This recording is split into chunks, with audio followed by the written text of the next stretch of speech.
Assalamualaikum warahmatullahi wabarakatuh. Alhamdulillah, alhamdulillahilladzi hadana li hada wa ma kunna linahtadiya laula an hadana Allah.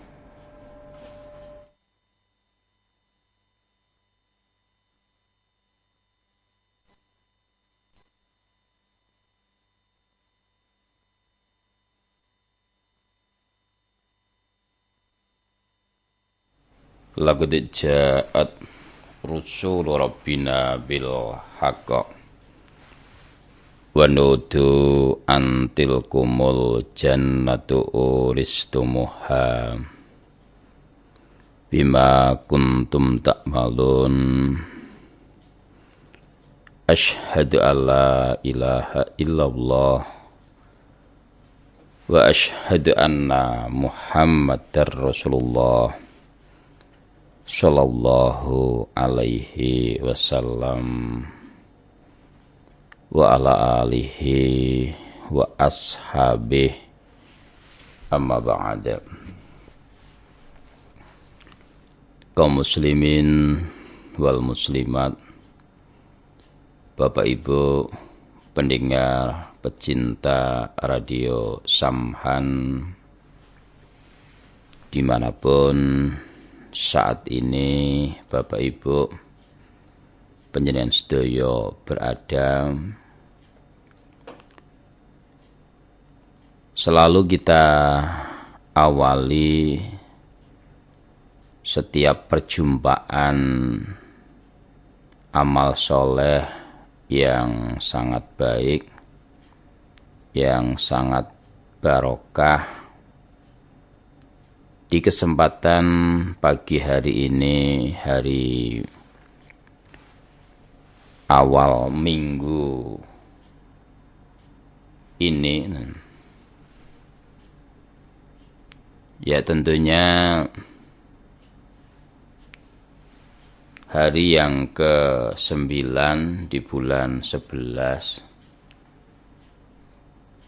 2015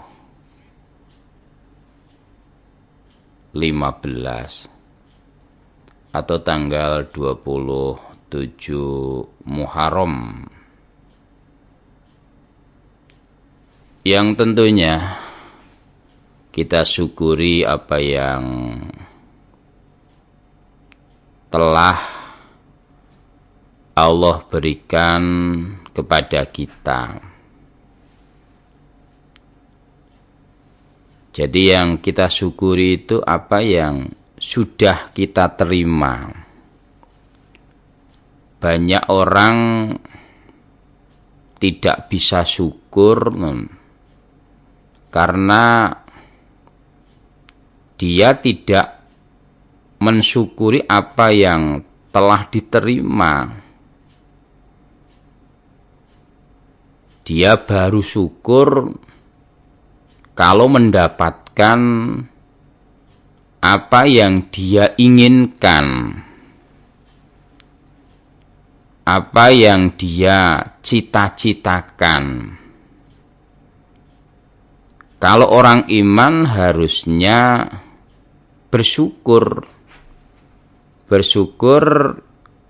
dengan apa yang sudah Allah berikan. Mungkin yang Allah berikan itu kelihatannya barangkali masih sedikit, namun dengan kita bersyukur Allah akan menambahnya. Banyak orang itu mengkufuri karena dia memikirkan dengan apa yang dia harapkan. Kalau apa yang dia harapkan, apa yang dia inginkan terlaksana, terwujud, baru syukur. Ya sebagai contoh, orang jual beli bisnis jual beli mobil apa jual beli tanah. Lah, hitung-hitungannya jual beli itu dia akan mendapatkan keuntungan umpamanya 1 miliar. Dia jual beli tanah sekian hektar, sudah tanahnya ada, kemudian pembelinya sudah ada, sudah oke, dia hitung-hitung dia akan mendapatkan keuntungan itu 1 miliar. Ya, dengan asumsi nanti 1 miliar, wah beli mobil yang bagus, ya, umpamanya mobil Alphard atau apa, atau Fortuner namanya. Lah ternyata begitu hitung-hitungan transaksi, kalau dalam pikirannya, dalam mindsetnya, wah ini katanya Pak Taufik Darmansyah itu, mindsetnya itu berpikiran untungnya 1 miliar.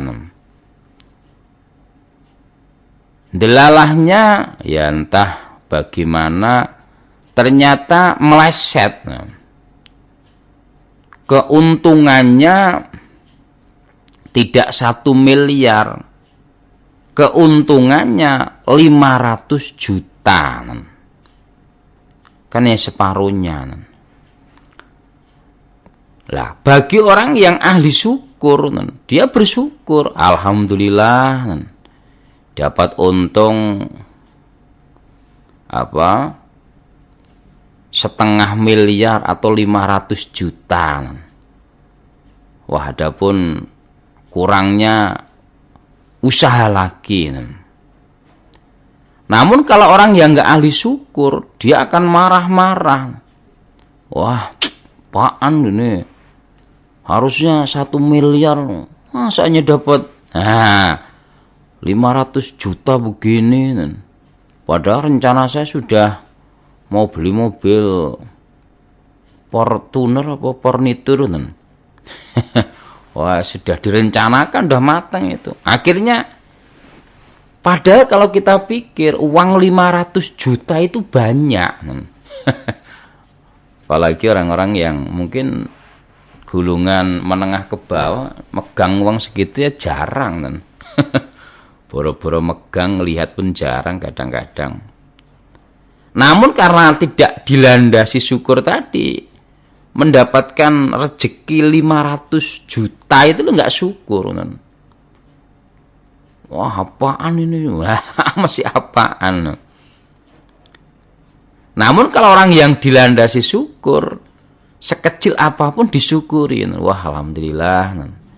Ya walaupun sedikit, ya sudah untung ini. Nah, walaupun nanti ada kurangnya, insya Allah nanti cari lagi, doa lagi, insya Allah akan dapat. Lah, maka cara mendorong kita menjadi orang yang syukur,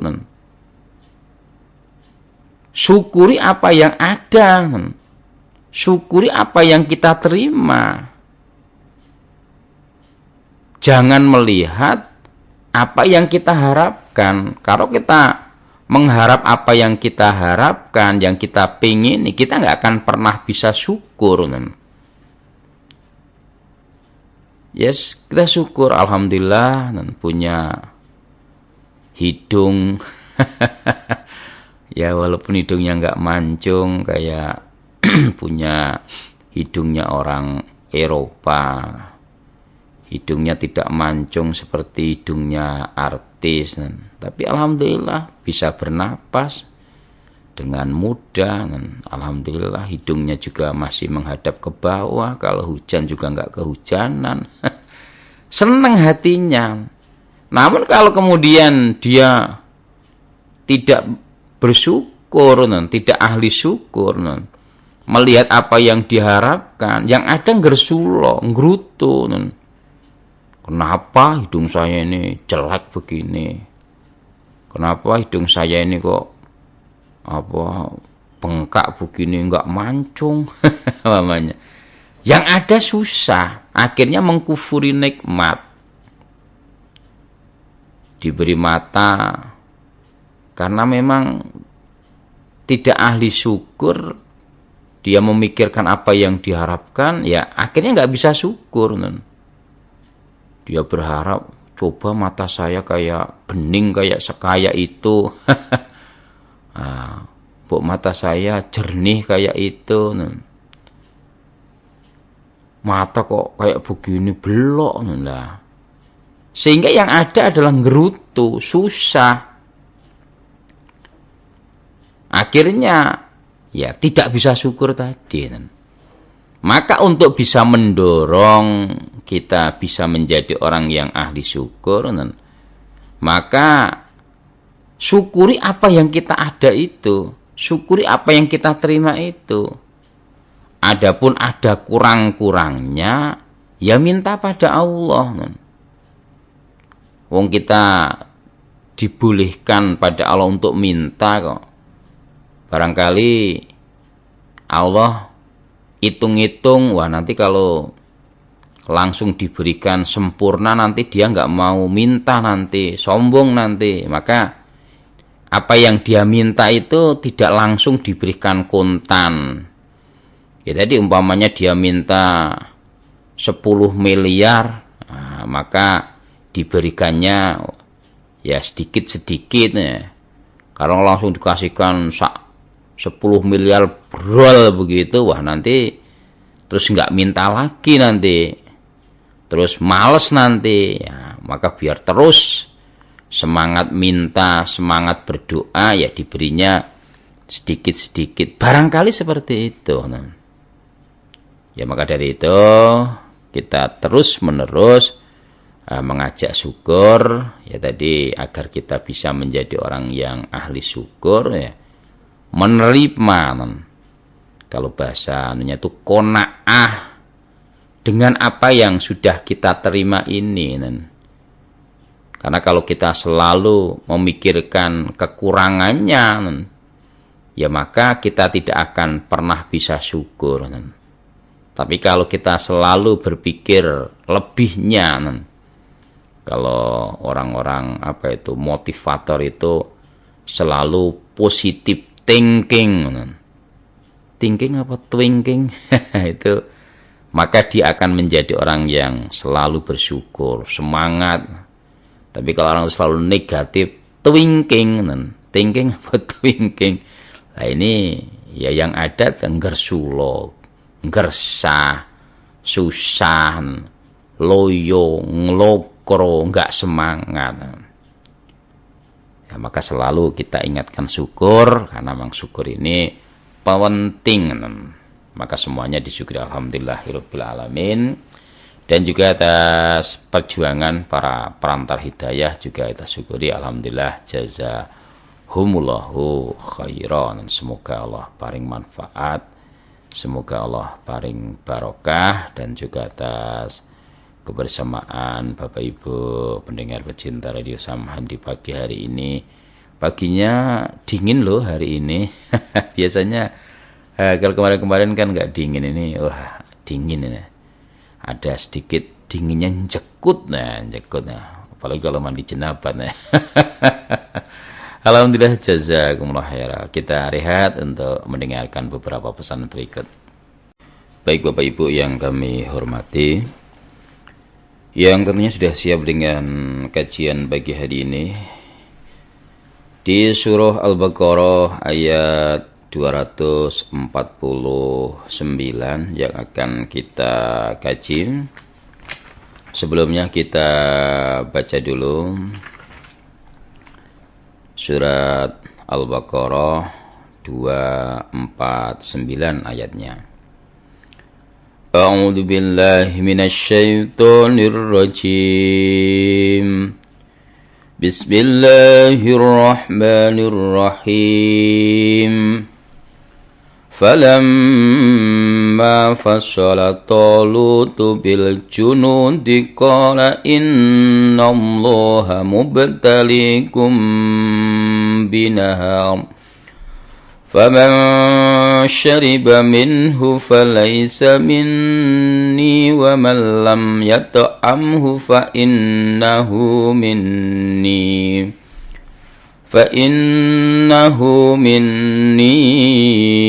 إلا من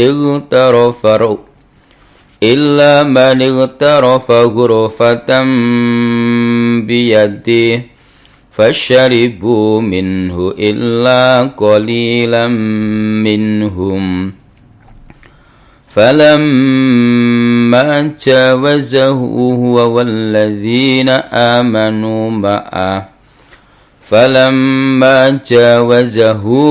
والذين آمنوا معه قالوا لا طاقة لنا اليوم بجالوت وجنوده قال الذين يظنون أنهم ملاقو الله كم من فئة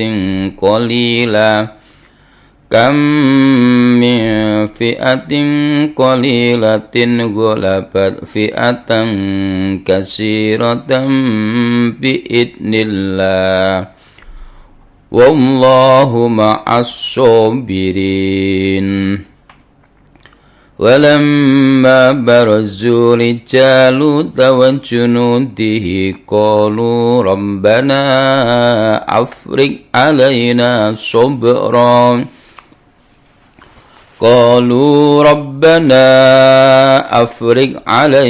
صبرا وثبت أقدامنا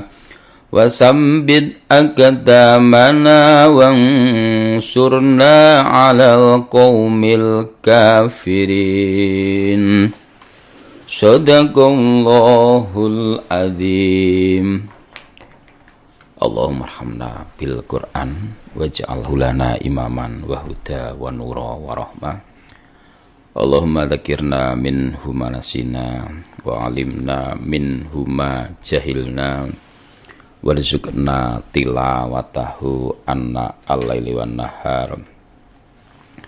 Waj'alhu lana hujjatan ya rabbal alamin. Allahumma faqihna fiddin, Allahumma alimna ta'wilal kitab, Allahumma atinal hikmah, Allahumma inna nas'aluka ridhoka wal jannah wa na'udzubika min sakhatika wan nar. Allahumma barik lana fima a'taitana, Allahumma barik lana fima razaqtana. Rabbana atina fid dunya hasanah wa fil akhirati hasanah wa qina adzabannar. Allahumma shalli ala Muhammad wa ala ali Muhammad walhamdulillahi rabbil alamin. Alhamdulillah, jazakumullah khairan.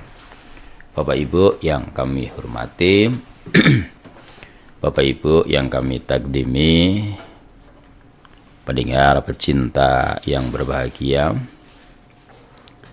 kita akan lanjutkan dengan kajian pagi hari ini. Bismillahirrahmanirrahim. 249.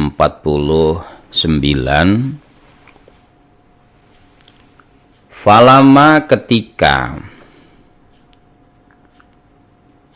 fasola keluar atau berangkat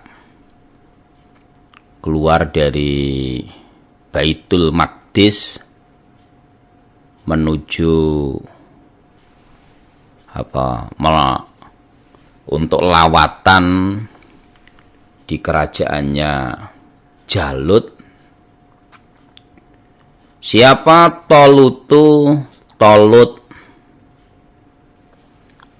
Tolut,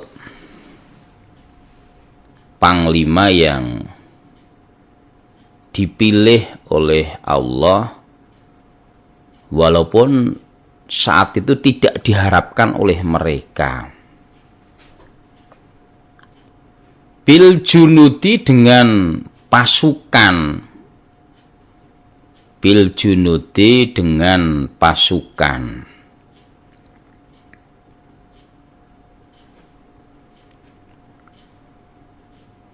Qala berkata siapa Tolut,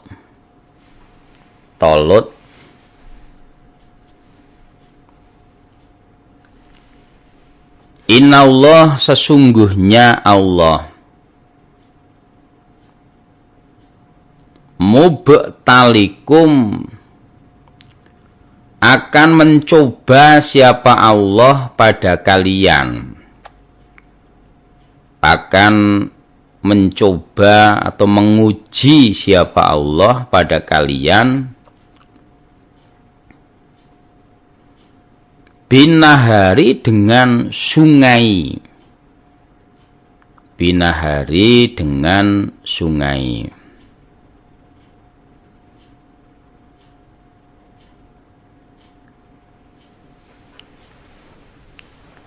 Faman maka barang siapa, faman maka barang siapa,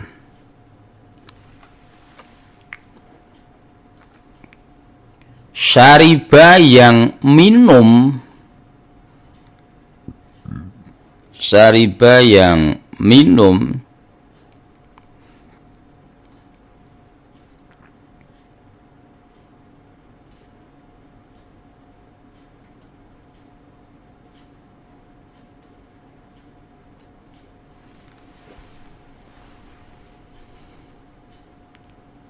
minhu dari sungai, minhu dari sungai,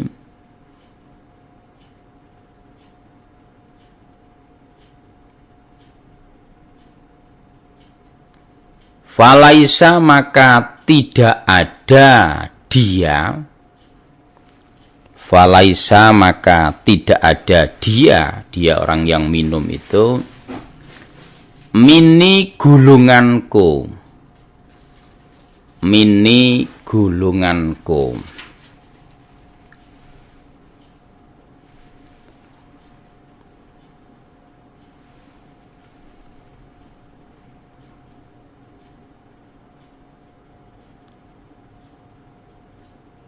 Waman dan barang siapa, waman dan barang siapa,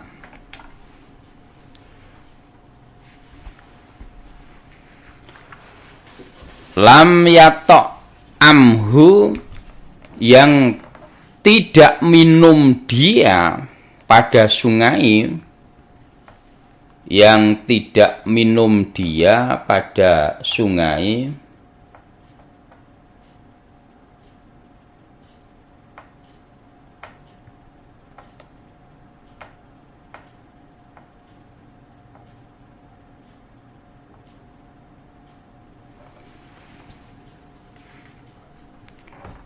fa innahu maka sesungguhnya dia, fa innahu maka sesungguhnya dia, mini gulunganku,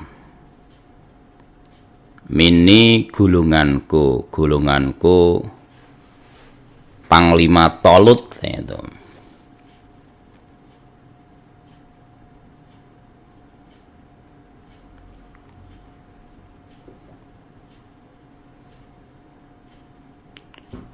Ila kecuali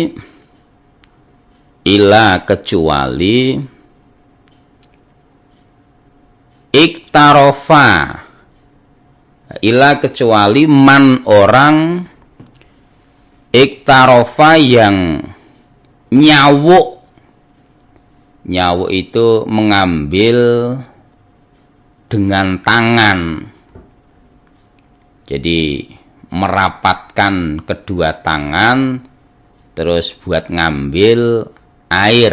Kalau bahasanya bahasa baratnya itu nyawuk. Hurufatan satu cawuan, satu ambilan, biadihi dengan tangannya, biadihi dengan tangannya. Bapak Ibu yang kami hormati, kita koma dulu di situ. Barangkali kalau kita review di apa ya? Kita refresh ingatan kita pada kajian sebelumnya. Pada ayat sebelumnya itu kan mereka merasa resah dengan adanya Raja Jalut, raja kafir, raja yang ya diktator. Lah mereka ingin sekali untuk memerangi mereka, untuk melawan mereka.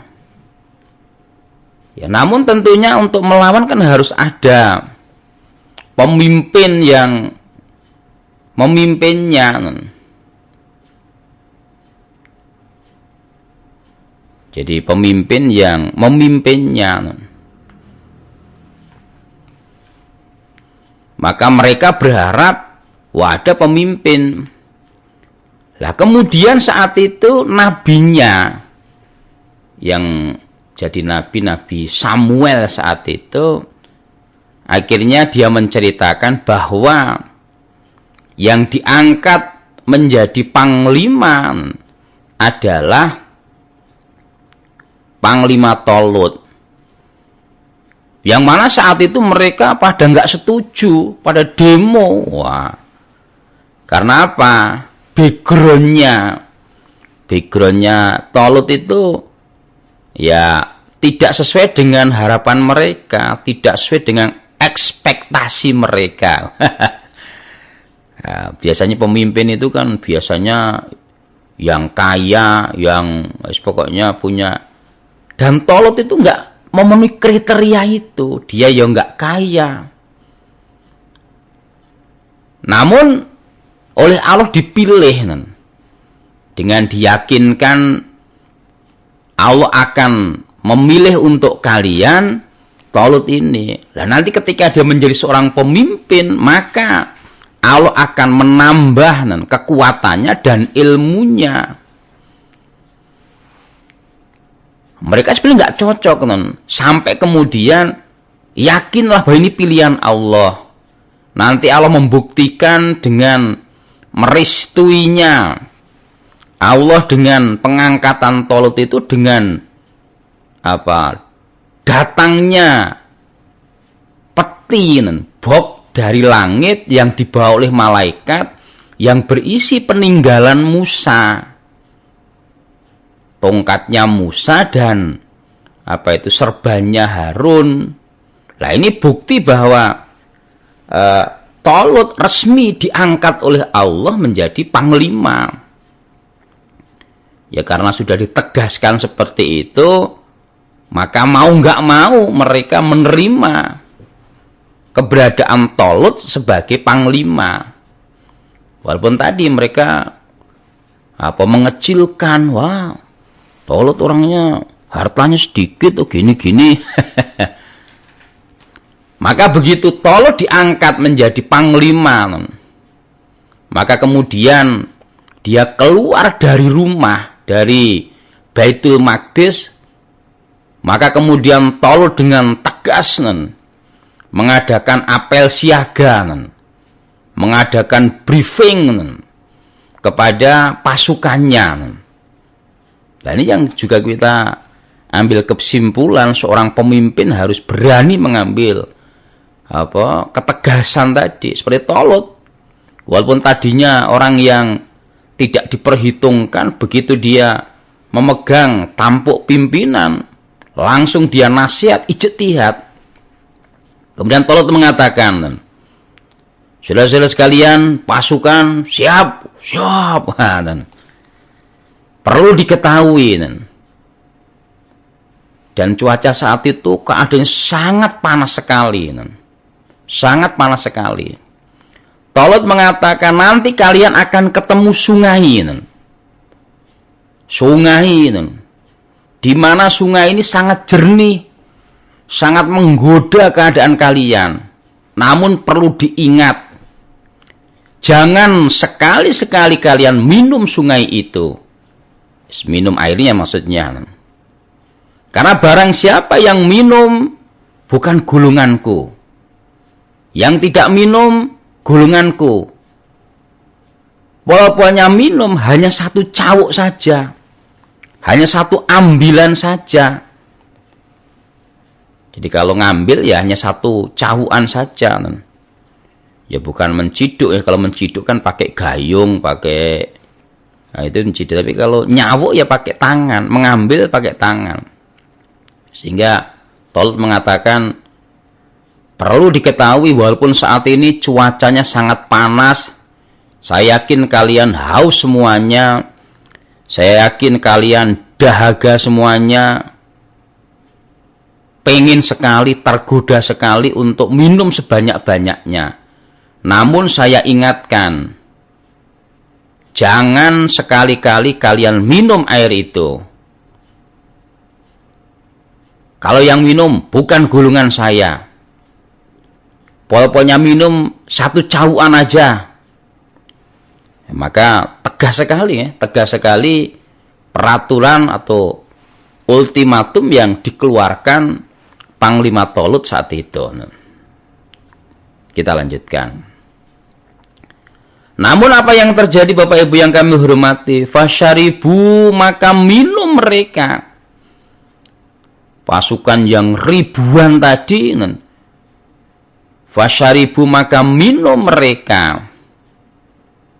Minhu, dari sungai. Minhu, dari sungai. Ila, kecuali. Ila, kecuali. Qalilan, sedikit. Qalilan, sedikit. Minhum, dari mereka. Minhum, dari mereka. Mereka yang tidak minum. Kita koma dulu.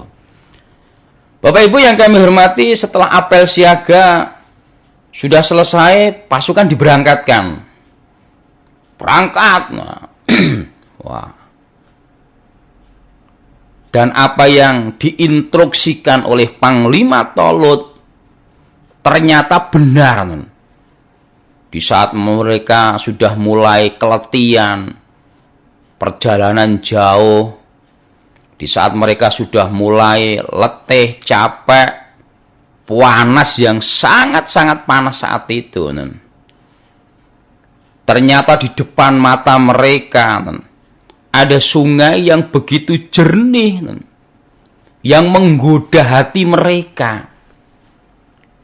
Sehingga akhirnya mereka pada minum air itu. Minum air sungai tadi. Mereka lupa terhadap instruksi dari Panglima Tolut. Lupa dengan apa yang diamanatkan Panglimanya. Wah, langsung minum sebanyak-banyaknya. Ada yang tadi karena lupa, ada yang karena memang mengecilkan. Tolut tahu apa dia. Dia kan pemimpin baru, sok tehe, soto. Lah namanya haus minum kan tambah kuat itu. Gimana sih itu Tolut itu pemikirannya? Jadi di antara mereka ya tadi akhirnya minum ya, pertama barangkali minumnya karena lupa dengan amanat. Dia berpikir secara logika. Namanya orang haus, panas, terus minum air yang banyak, wah seger itu. Nah, dia sudah lupa, tidak taat pada pimpinannya. Atau ya tadi mengecilkan terhadap Tolut. Tolut ngerti apa dia? Pemimpin baru kemarin sore cemen begitu, ngomong suruh nggak boleh minum, air seger kayak gini kok. Akhirnya mereka minum wah, blak blak blak blak blak blak blak gitu. Kita lanjutkan.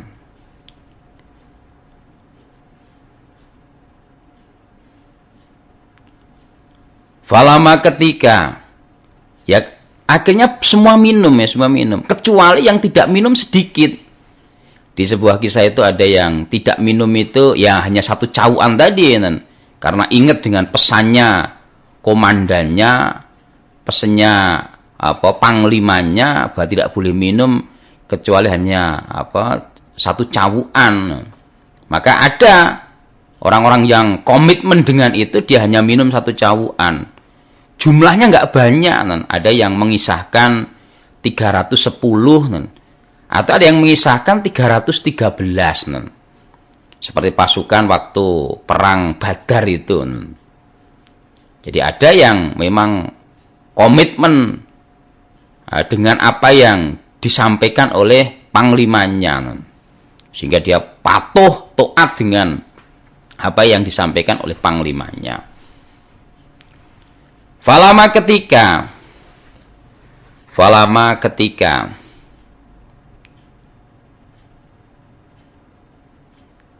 jawazahu melewati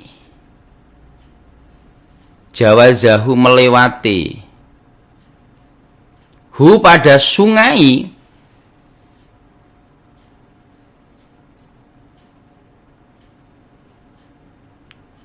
huwa tolut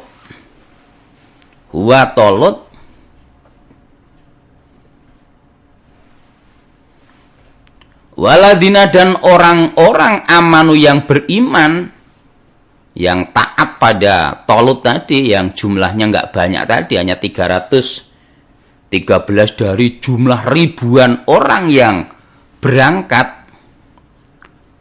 Ma'ahu bersama Tolut.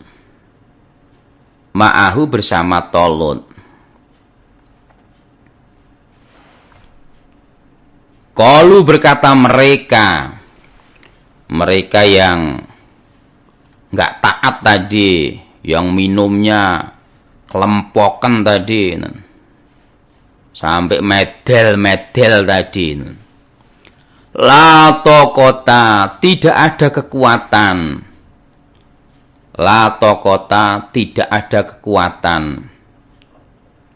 Lana bagi kami. Al-yauma hari ini.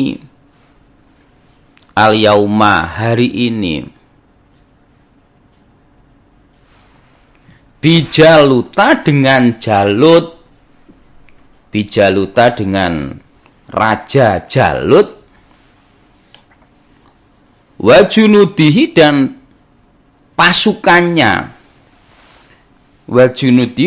pasukannya atau bala tentaranya. Koma dulu.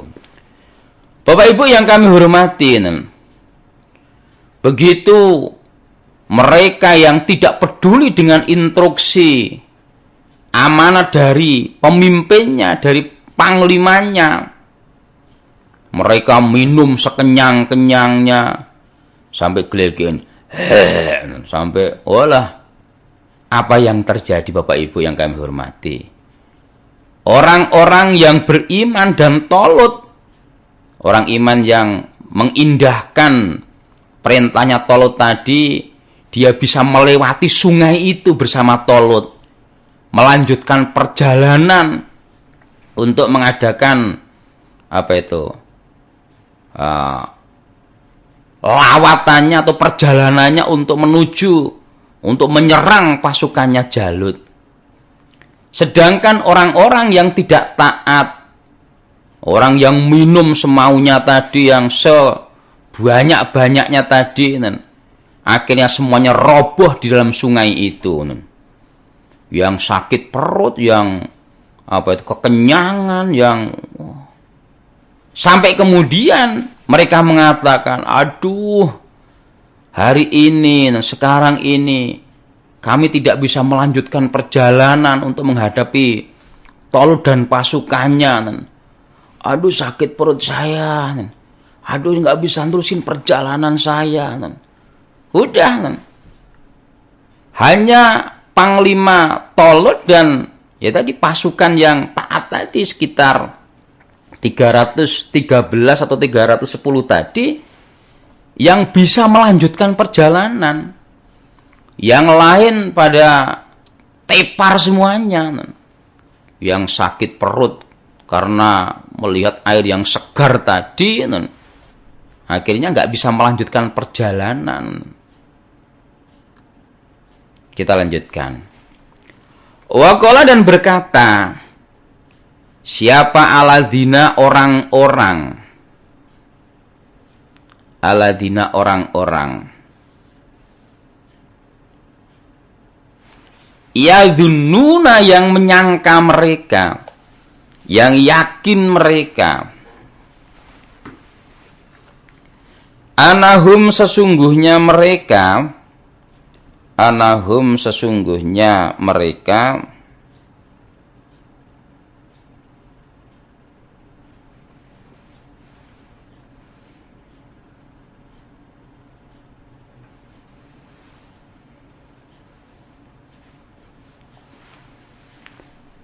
Mulaku, anahum sesungguhnya mereka, mulaku ketemu mereka.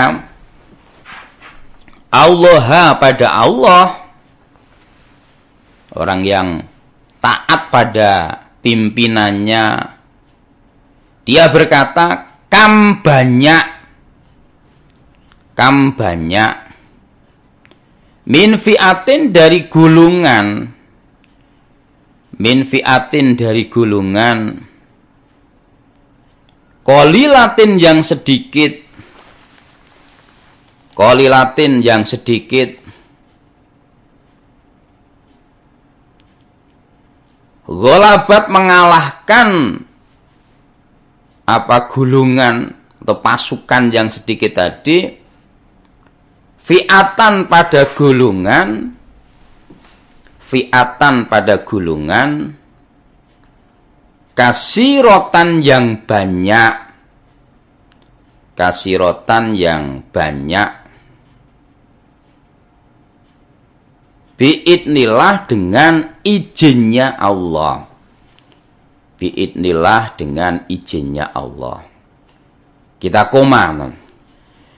Bapak Ibu yang kami hormati, akhirnya Talut bersama pasukannya tentunya tidak sebanyak waktu berangkat dari Baitul Maqdis. Waktu berangkat itu kan berbondong-bondong, rame, ribuan kok. Ternyata yang bisa melanjutkan perjalanan untuk menghadapi Raja Talut dan pasukannya tinggal hanya sedikit. Tinggal hanya 313 atau 310 tadi. Ya tentunya ada perasaan apa ya, perasaan cemas, perasaan takut, perasaan apa ya, nggak pede. Namun mereka menyemangati dirinya, memotivasi dirinya, memumpah dirinya. Jadi orang-orang yang yakin ketemu Allah tadi, orang-orang iman yang sudah teruji keimanannya tadi dengan taat kepada nabinya tadi, dia mengatakan, it's no problem, kita ini jumlahnya sedikit, tapi kan banyak cerita, banyak kasus, pasukan yang sedikit bisa mengalahkan pasukan yang banyak dengan izin Allah. Apa yang harus kita takutkan, my friend? Apa yang harus kita takutkan, saudara-saudara sekalian? Barangkali ya tadi Talutnya memberikan, memumpah semangat. Ya, tentunya kan ada perasaan apa ya, down begitu. Wah, kita sedikit ini gimana ini? Maka disemangati. Banyak kasus, banyak cerita. Pasukan yang sedikit dengan izin Allah bisa mengalahkan pasukan yang banyak. Masuk kita nggak yakin dengan itu, saudara-saudaraku. Wah, akhirnya mereka pun ya semangat. Wah, semangat. Iya ya, wah, terbangun lagi kesemangatan itu. Wallah dan Allah ma'as sobirin, bersama orang-orang yang sabar. Dan Allah akan menyertai orang-orang yang sabar. Allah menyertai orang-orang yang istiqomah. Allah menyertai orang-orang yang konsisten di dalam ketaatan. Bapak Ibu yang kami hormati, tentunya kisah Talut ini banyak pelajaran yang bisa kita ambil. Arti sebuah ketaatan begitu mulianya. Orang yang taat mulia, punya kekuatan. Sehingga logika akan terbantahkan dengan nilai ketaatan tadi. Logikanya di saat panas yang terik dengan minum dia kuat. Tapi kan tidak. Dengan ketaatan dia punya kekuatan. Seorang pemimpin harus ditaati. Seorang rakyat harus mengikuti. Taat mulia. Bahkan orang yang taat, yang ada jaminan masuk surga. Wa may yutillaha wa rasulahu yudkhilul jannat. Barang siapa yang taat Allah Rasul, Allah masukkan ke dalam surga. Dan supaya dipahami ketika orang itu diangkat menjadi pemimpin, memang Allah yang memilih. Sehingga yang tadinya sebelum jadi pemimpin itu ya kayaknya nggak punya kekuatan, ilmunya cetek. Namun begitu menjadi pemimpin, Allah memilihnya. Ijtihadnya, strategi-strateginya jitu, diberi kemampuan dalam ilmu dan kekuatan. Ya, tadi seperti apa yang dilakukan, yang dialami oleh Talut tadi. Jadi kisah ini sangat luar biasa sekali, yang bisa menginspirasi kepada kita, yang kemungkinan hal-hal ini akan terjadi dalam kehidupan di masa mendatang, ada di kehidupan sekarang ini. Jadi memang Allah mengungkap peristiwa di masa lampau. Tentunya bukan sekedar cerita pelipur lara, cerita dongeng untuk menjelang penghantar tidur, tidak. Tentunya ada hikmah yang bisa kita ambil. Karena apa? Tentunya kejadian peristiwa akan terulang kembali dalam dimensi waktu dan tempat yang berbeda. Yakinlah bahwa Allah menyertai orang-orang yang sabar, orang-orang yang istiqomah, orang-orang yang taat di dalam menetapi kewajiban, taat di dalam menetapi peraturan Allah, Rasul, dan peraturan pemimpinnya tadi. Alhamdulillah, jazakumullah khairan. Barangkali itu yang bisa kami sampaikan di kesempatan pagi hari ini. Mudah-mudahan ada manfaat dan barokahnya. Dan tentunya kami sekaligus pamit undur diri. Mohon maaf. Berpisah untuk ketemu lagi di kajian pukul 9. Kusno samahan pamit undur diri. Billahi taufik wal hidayah. Akhiru qauli. Assalamualaikum warahmatullahi wabarakatuh.